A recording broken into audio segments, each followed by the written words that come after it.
Halo Kak, namanya siapa, dari fakultas apa, dan semester berapa?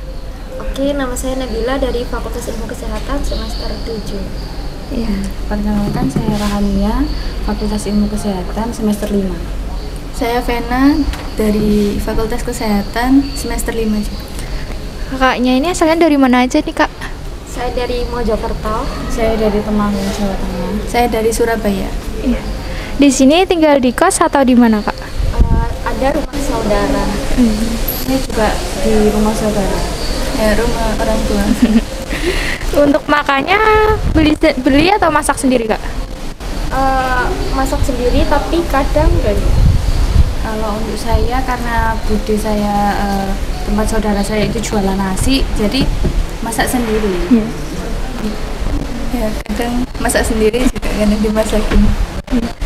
Kalau pengeluaran untuk keperluan kuliah itu paling banyak buat apa Kak? Buat praktikum. Sama buat praktikum juga. Iya, buat praktikum juga. Oke, kita masuk ke pembahasan mengenai perkuliahan lebih dalam ya Kak. Alasan ambil kebidanan apa Kak? Karena nggak masuk kedokteran. Karena dulu pengen masuk kedokteran, tapi karena biaya yang mahal akhirnya masuk ke bidanan. Kalau saya ya karena suka anak kecil juga. Kebidanan ini mempelajari tentang apa aja Kak? Pelajari terkait siklus perempuan, kemudian Dari kelahiran sampai dengan menopause. Ini mempelajari tentang kayak membantu persalinan ibu hamil. Jadi kita lebih menjurus kepada perawatan pada perempuan. Dan bayinya. Iya, dan bayinya juga. Apakah kebidanan ini udah sesuai dengan passion Kakak? Sesuai rasanya. Ya sesuai, soalnya kayak karena sudah tercebur, sudah masuk sini ya harus disesuaikan. Iya, alhamdulillah sesuai.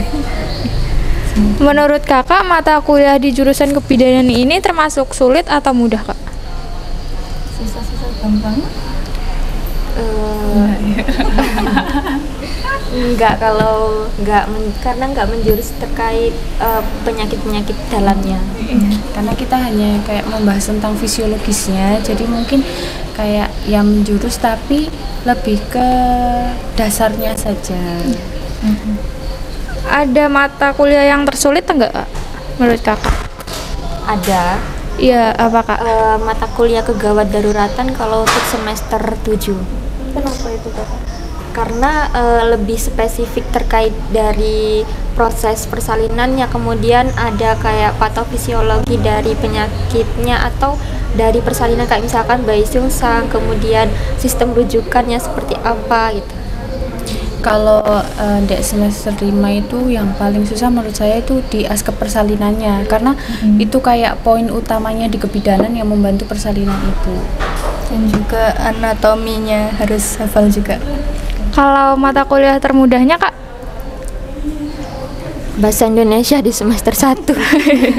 Kalau aku untuk semester ini Ya. AIK. Iya, AIK. Itu mempelajari tentang apa Kak? AIK keagamaan dan Oh kemudian iya. Pernah merasa salah ambil jurusan nggak Kak? Pernah. sampai sekarang belum. Sedikit. Semoga aja enggak. Alasannya apa Kak? Iya. Karena mungkin dari sistem pembelajarannya juga. Pendapat Kakak tentang dosen di kebidanan ini bagaimana Kak? Killer atau biasa aja? Ada yang killer, ada yang seru, ada yang bertanggung jawab atas tugasnya. Ada yang friendly juga, terus apa ya seperti dosen-dosen yang lain mungkin ya di jurusan Mungkin lain. killernya juga disiplin itu ya. Yang Kakak ketahui tentang prospek kerja di jurusan ini gimana Kak? Oke. Terkait prospek kerja, pastinya ada di rumah sakit, di PMB, bisa praktik mandiri, kemudian di beberapa kayak dan Layanan kesehatan.